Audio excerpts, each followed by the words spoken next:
I suppose also as well, that's also the context in which things like the Antikythera mechanism were found as Yes. well. So accidental losses, shipwrecks, so on and But so we know forth. what that was for. Indiana Yeah, Jones. time travel, and he didn't factor in tectonic plate movements. You know about continental drift? He couldn't have. Oh my gosh. Unbelievable. It's Unbelievable. okay. I just pretend the last two movies just didn't happen. That's all. You know what? We should talk about that in a future episode because I'm happy to make a defense of them. You really want to make a defense of the alien one? Yeah, Really? yeah. A crystal skull? Okay, Mark, let's hear it. No, you open the box. You're gonna shut it. I want to hear this defense of Crystal Skull. Right. Forget about Dial of Destiny. I want to hear the defense of Crystal Skull right now. I want to hear the defense of Indiana Jones in the refrigerator right now. That is what I want at this very moment. Okay, Please tell me how he okay. survived a nuclear blast and didn't end up as No, mush no, no, no, no, after no, no, no, flying. no, no, no, no, no, no, no, no, no, no, no, no, no. And let's hive this off, shall we? Let this will be its own little section. Will because this might take a moment. This might take a hot minute. So no, we're not. I have my tea. Exactly. I'm not here to defend the fridge.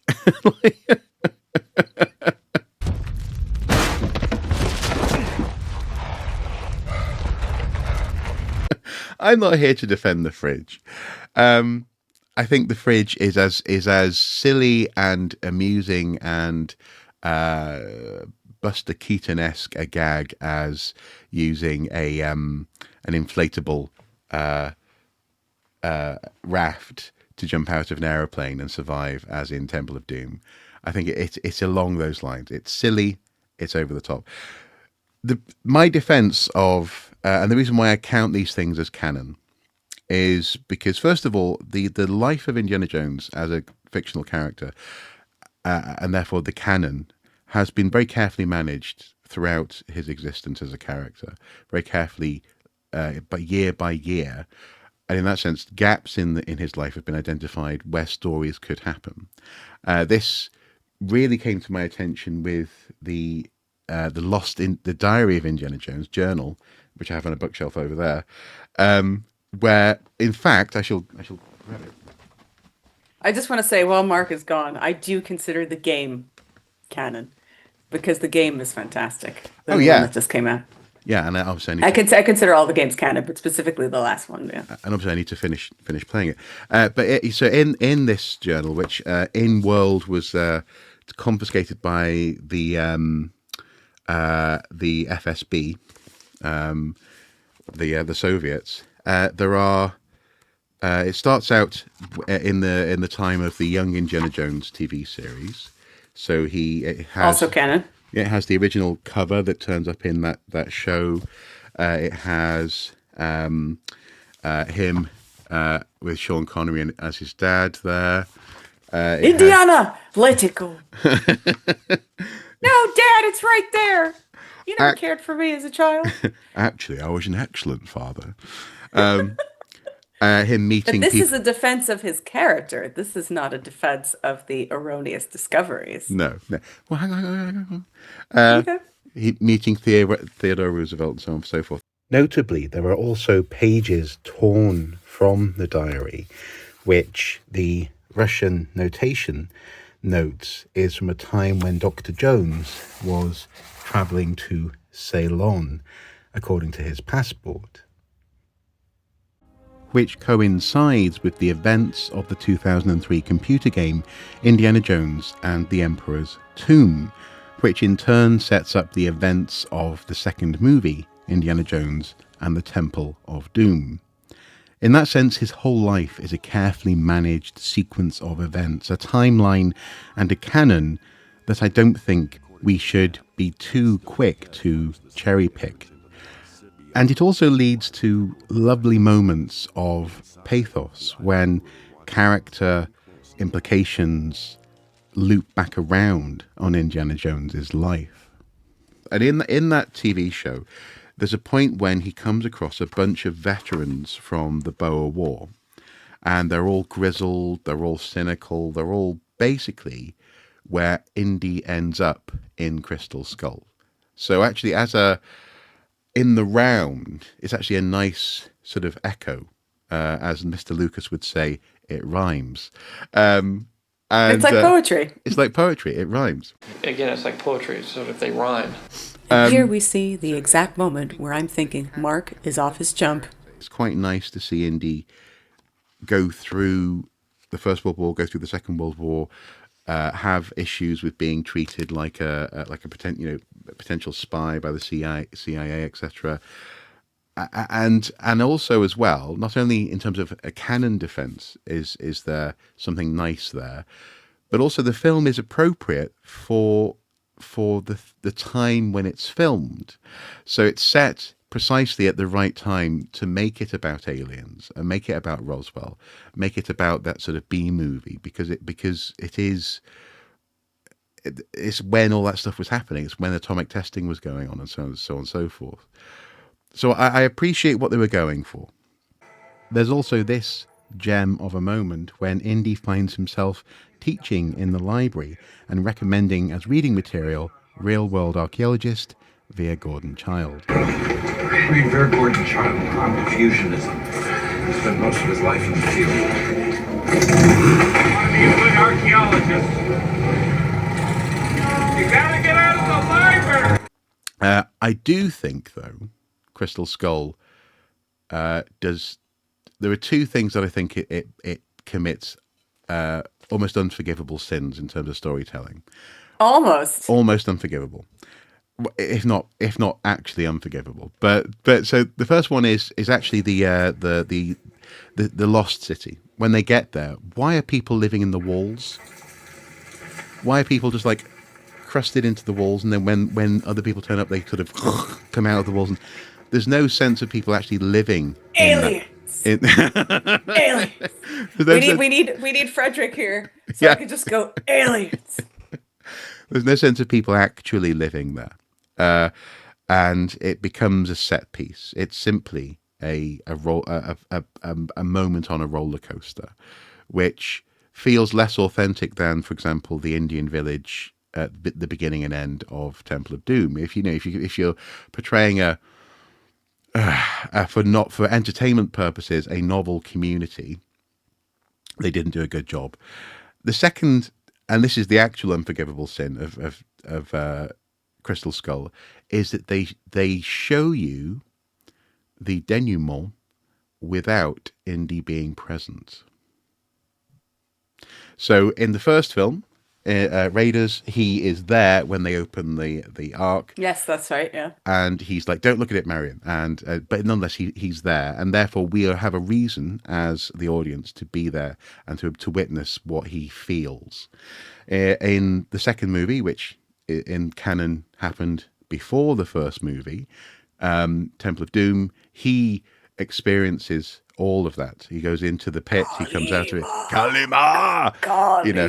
He sees the stones burn through his bag. Therefore, we see it. In the third film, likewise, with the Grail and Donovan. That's it. Donovan drinking and making choosing poorly. He witnesses it, so we witness it. In Crystal Skull, Sparkov, I think her name is Sparko. Kate Blanchett's character, Dr. Jones, is alone in the chamber with the aliens and the creatures who share seemingly the Crystal Skull head. Why can we see what she's seeing? Why are we in that room as well? Because Mark, the aliens looked like gummy bears, and that's your problem. No. But it's not just about. But I think though on a, I mean, subconscious is too much of a stretch, but on a level that you don't really perceive. No, I completely understand. I think it breaks yes. it because Indy and Co are escaping at that point. They're nowhere near the action. It's the first time that we're seeing the big reveal, and in that sense the MacGuffin and the purpose of the MacGuffin be exposed, and it being supernatural or science fiction in this case. and not having a reason to be in the room. And I didn't register that until years later. I mean, one of the other things that Oh yes, of course, because it was so awful, you blanked it from your brain. well, I think so, because actually we went to a midnight showing, and we came Oh out of that with no! You're people. just standing there going, "What happened? No, What no, did no, everybody no, see what I no, saw?" no, no. It's worse than that. We all came out of it going, yeah, that was all right. No. No, because we were trying. It's the. Everybody in my theater, We we were in saw it opening denial. weekend, and everybody was hysterical laughing. They Right. thought it was the worst thing that I they'd mean, ever seen. one. To the point that even South Park did a parody of it, going, "No, we all saw it. We knew it happened. No, it didn't happen. You We did can't that. tell me it happened." Oh God! Somebody do something! Why are they doing this? I mean, there was one guy behind me, as we were leaving, who just go, "That was a load of shit, wasn't it?" So not everyone was in denial. Classic. But yeah, I think that, and then the other thing as well that bothers a few people who I've talked to about this, is the fact, why on earth would you, why do aliens who travel in the space between spaces, according to Yeah. John Hurt, need to have a spaceship that churns up an entire valley, which apparently had people living in it, in order to disappear? Why can't it just whoop out of existence? So it's and these might sound like Because nerdy. the aliens are made of crystal and they have to.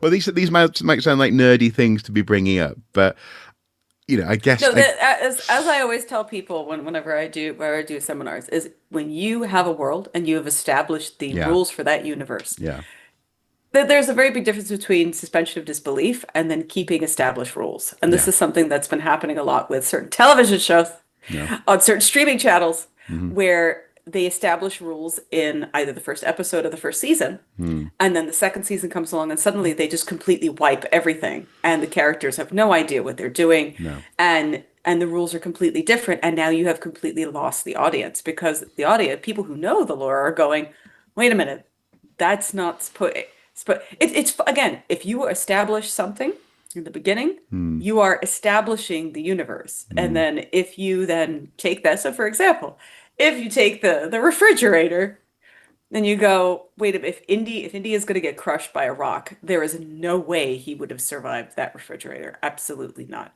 If you're telling me that he's not superhuman and that he would have gotten crushed by something that flings him, Yeah. but he's fine after that atomic blast, So are you comparing the fridge to the boulder at the beginning of Raiders? In that or sense? anything Right. really, anything. If you're telling me that he has no superhuman abilities Hmm. in terms of his physicality, how is it? And he's always complaining that he's hurting, and why that wouldn't be so. No. Okay. Yeah. Okay. With that's, with regard to Dial of Destiny, I didn't watch it all the way through because it was so awful. But the beginning specifically, I understand why they did what they did. If you haven't seen it, I get it. You had to get that character out of there. Mm-hmm. But we didn't need that. We really didn't need to see Indy as a horrible old man going, "Turn that off, you dang kid." We know Indy is crotchety because he works in academia. We Yeah, get it, yeah, right? yeah. And I don't it just completely ruined his character. Okay. Interesting. I think you. Yeah. If we're going with the life, the canon life as presented, I do think that Dial of Destiny takes him further away from Indy and closer to Harrison Ford, possibly, than the character's ever been before. And in that sense, Harrison Ford loves subverting people's love of his characters. And I don't think it's because he's cruel or mean. I think he's quite cheeky in terms of how much people.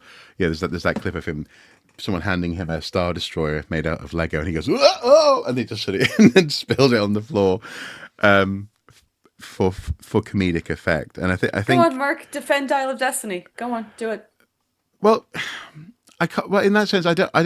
The problem with Dial of Destiny is I don't think it was ever necessary to tell that story. No, we really did not need that story. We didn't need We it. didn't. No. And so I'm in that sense I'm happy to accept it as, again, it's just part of this character's life.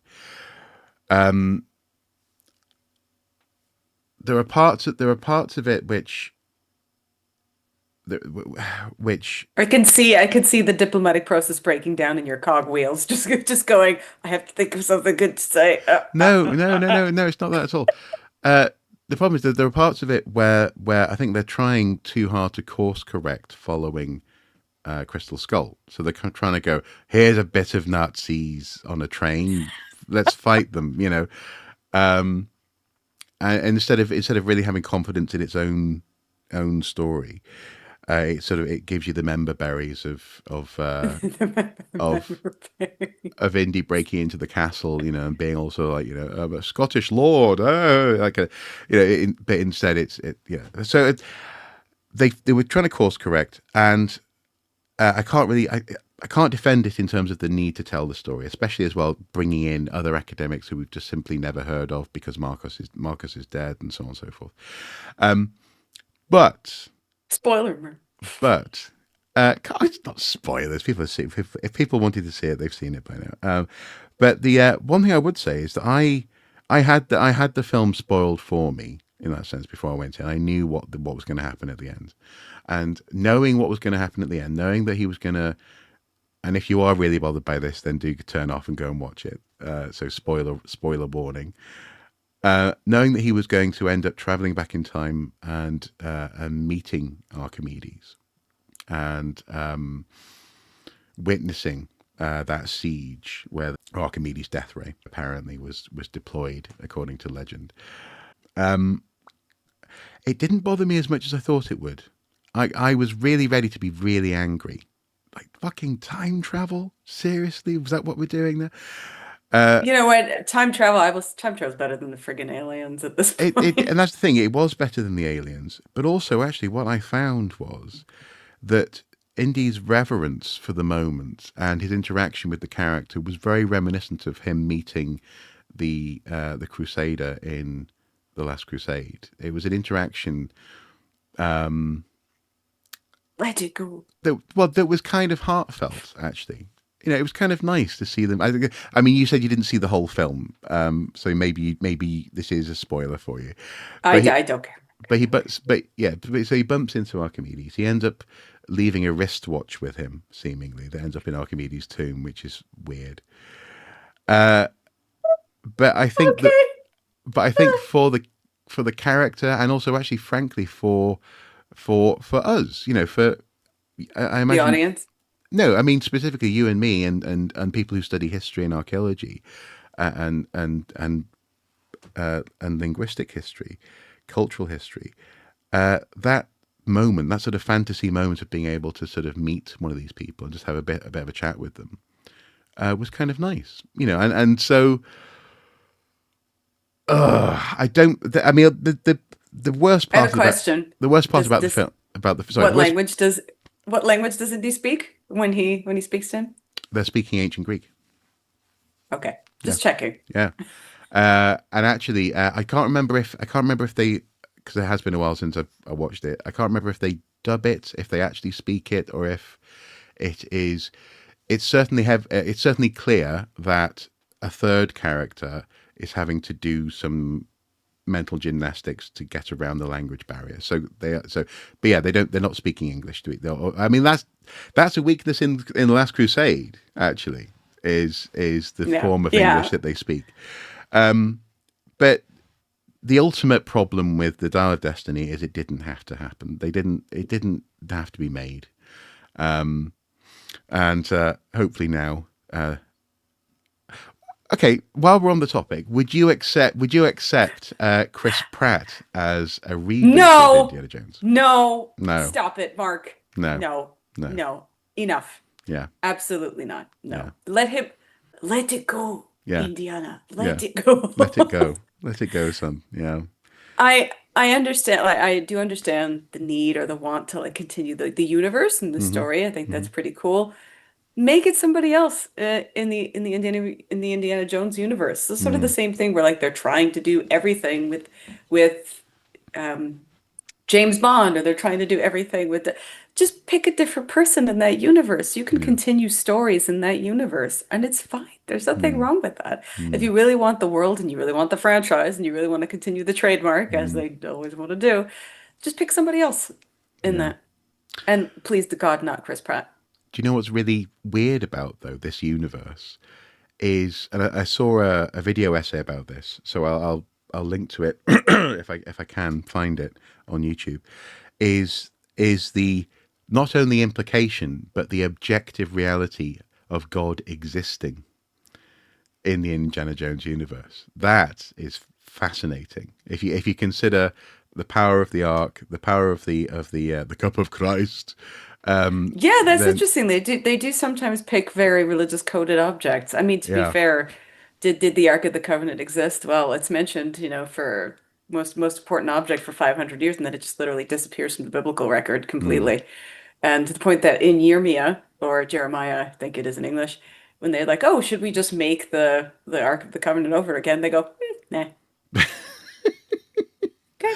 Yeah, but as I say, in universe it existed, and they found it, Yeah. and seemingly, okay. One, let's do this one as well. As well, we're here.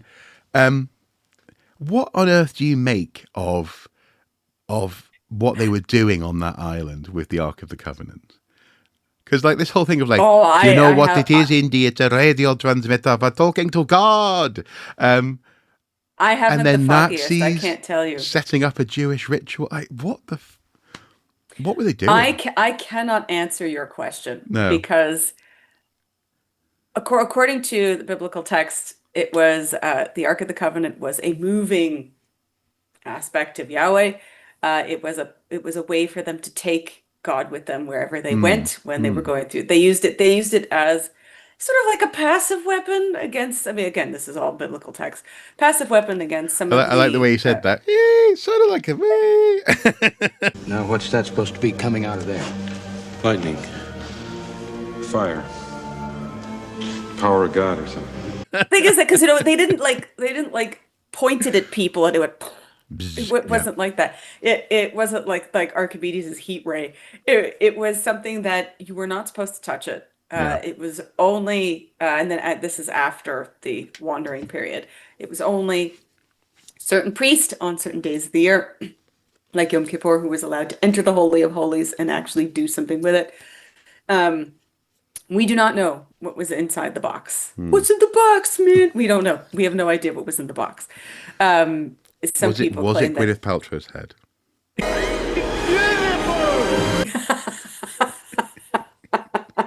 plausible. Plausible. I'll tell you that for nothing. But we don't know what was in the box. It was apparently made of acacia wood. It had cherubs on it, and some say it was empty and it was supposed to contain the essence of God. Some say that it was, that it had actual idols. Some people claim that it was like bull-headed idols that were in there to represent Yahweh or his earliest representations. We do not know what was in the box, but in the text it does say that during their fight with the Pelishtim, they came, they touched it, they opened it, and they were suddenly covered in boils, and everybody died. And so then they cover it there, and so the Pelishtim said, "Get this thing out of here. We don't want it anymore." And so they covered it and took it away. Okay. And that is where they get the idea of like opening the box and like but there is this whole aspect of, oh, there's God's presence around the box, so if you're not supposed to touch it, you're not supposed to open it.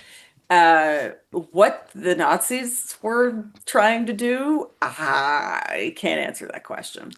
Maybe they were trying to do like I don't know, because maybe the first temple, maybe they were trying to do like a sacrifice.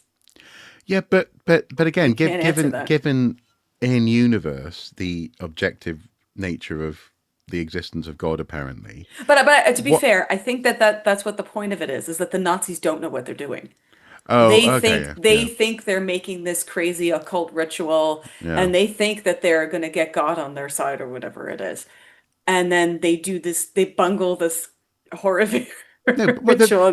But I don't think it's even as simple as bungling the ritual. Like you are persecuting like the people who made this box and who, seemingly, and again, we're talking in this right now in a very abstract way about a fictional story.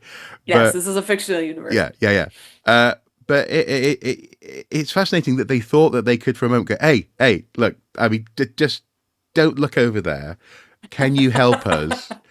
What did they think was going to happen? Yeah. Anyway, so But also, you can clearly see that the Nazis in that story didn't read the biblical text because they would know you're not supposed to open the box, or you're yeah, not supposed to yeah. put your hand on it or touch it. Do you know what? Do you know what? They did not see that coming. All right, fine, I'll give you that one. Jesus Christ, that's fucking terrible. Oh my goodness, But terrible. But yeah, I think that's the whole point is that they're portraying Nazis as dummies who think, oh, I'm just going to use this in a magic occult ritual, and then of course is they it screw it up, and is it that's that. is it the idea of supernatural being deployed as technology? Do you think I think in general, yes, this idea because that you can point it at something? You know. or that they do use very Christian charged objects. So, for example, the Holy Grail is a very Christian charged object, and so I would assume, and obviously completely made up. It was invented. It was invented in France, and it was originally a plate, and then eventually became a cup in the stories. But and then of course was meant to be connected to Christ and all that kind of a thing.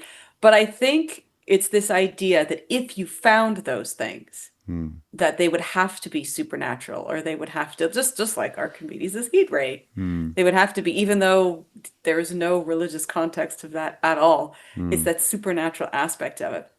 I think, but when it comes to like the crystal skulls, I think the obviously the crystal skulls were all fake. We all know that. But the idea that, and we talked about this when we had our discussion with Howard, we talked about the crystal skulls and how it's a very rude thing indeed to assume that an indigenous culture could not make such a thing, or could not do that. And so I think Indiana Jones is sort of playing into this a little bit when it comes to the crystal skulls. Like, oh, there is an indigenous culture, but they worshipped the aliens, and it was the aliens who really made the crystal skulls. You just go, do we need to? Like, come on, keep it with the silly supernatural stuff. Don't like, because that's fun and campy and just ridiculous. They're feeding into that whole, like I don't know. It's kind of it's unnecessary. It's unnecessary, and it perpetuates certain stereotypes about indigenous cultures. And ultimately that word does actually describe both Crystal Skull and Dial of Destiny. They are unnecessary. And one final thing I'll say about Crystal Skull. The game is good. Play the game. Yes. Yes. Yeah. Oh, And yeah. so you were saying actors who could play Indiana Jones. I mean, Troy Baker. I mean, obviously physically Yeah. he doesn't, but I think he does a great Indy in the game. He does. I think he does a really good job. Yeah. Yeah. So yeah, the Great Circle is fantastic so far. I need to complete it. But the Crystal Skull, one thing I would say about it, beyond trying to defend it as anything to do with canon or the round of Indy's life or so on and so forth, the one thing I absolutely cannot defend is the weird Spielberg fever dream of having Mutt do a Tarzan swing through the jungle.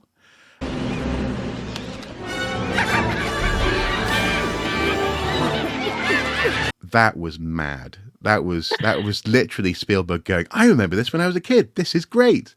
And it's just like, what are you doing? What are you doing? So they were trying to recapture lightning in a bottle. And clearly the relatively young men who made Raiders, that is to say men as in Spielberg and Lucas, and obviously the whole production team of men and women who worked on the films. But those guys who came up with the idea, who wanted to shoot it in a fun, exciting, slightly sort of running, guerrilla almost at times, special effects, were clearly having such a laugh. Like Spielberg famously was loving chucking more spiders on people or more snakes. Very boyish, That when it came to making the older films or the more recent films, they're not those people anymore. Everyone's changed, and the world has changed, and you can't recreate it. I will say that we had the first three films, and then I think they should have stopped. But obviously, the game is great. But a series that took up the cup of the original spirit of Indiana Jones, that did it, I think, better, was The Mummy. Mummy 1, yes. Mummy 2, And 2. 2 And 2. just about. Yeah. Well, we won't talk about Scorpion King. That and I actually didn't remember that there was a new one. Do you know what? Because We walked out of that one. We I can't believe literally you paid money for that. no, well, but because we were such big fans, we went to see it. No. And If when it's not Brendan Fraser, I'm not interested. But no, no, Brendan Fraser he would have been was in it, but it was Rachel Weisz. Weisz wasn't there, so she was recast as librarian and proud. Which one was this one? This I can't remember what it's called now. This is not the Tom Cruise one. The Emperor's Tomb, was it? No, not the Tom Cruise one. No. There was a third. You see, you've completely erased this from your brain. There was a third Mummy movie set on the Great Wall of China. No, so it features the Great Wall of China, but set in and around the excavation of the Terracotta Army, etc. Was it called Rebirth? No. Jet Li played the Emperor of China. Oh. And, Okay, maybe I do remember this. Yeah. And Evie. Oh, the Evie, Tomb of the Dragon Emperor. There okay. we go. Yeah. Evie's brother, I forgot what his name is now, the Scottish actor, he's in it as well. Okay. And also as well, someone playing their son, but now as an American young man, as opposed to the weird, cheeky British. This one was done. child from the Okay, no, second I've movie. never seen this one. This one was done much later. I don't consider It was this. horrendous. It was horrendous. Okay. And we walked out when we realised that that we just didn't care about anything that was happening on screen. So there was a point when I think aircraft are shooting at an undead army, which is sort of like a terracotta army or something. And it was all CG. Nothing on the screen was remotely at all real. There wasn't even the main character in shot. And we just went, what are we doing here? Like I stopped at Scorpion King because the CG was too much, and I just stopped. But the first two films, I quite like which is Scorpion in my brain, that's fine. You can like it. yeah. But in my brain, the first two films are the only canon. But especially the first one, this is a perfect aspect of the Indiana Jones nature, where you have the adventurer archaeologist, also possibly Tomb Raider, adventure archaeologist, and then you have somebody else who is the maybe smarter companion, and it's a mixture of supernatural, comedy, etc. Because like their archaeological object is the Book of Thoth, the Book of the Dead, right? And you and again, it had the supernatural nature. You had the crazy magic. Fantastic, absolutely fantastic. And I think that if they had just again stuck with that formula, it would have been fine. And then they did this. They went the same way as Indiana Jones, where they just too far into the CG, too far into the we didn't need this story, and that's that. So. And arguably, as is the story of Hollywood at the moment. All of this started with me attempting to defend the indefensible. So let's wish everyone at home a very Merry Christmas. No. That's how long it took to do this episode. Yeah. It's Christmas. It's Christmas time already. No, seriously. So we'll wrap up that conversation.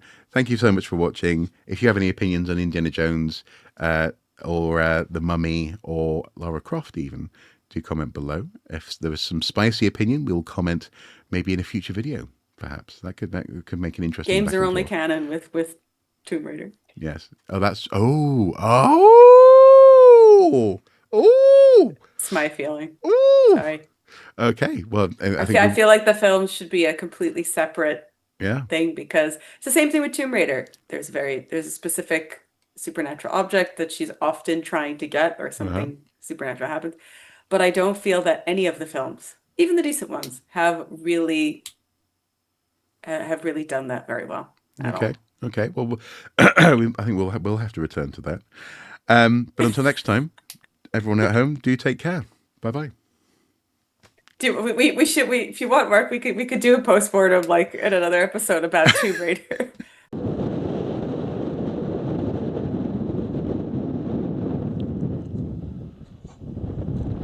Just in case they blow off. Worried they'll come off the wall.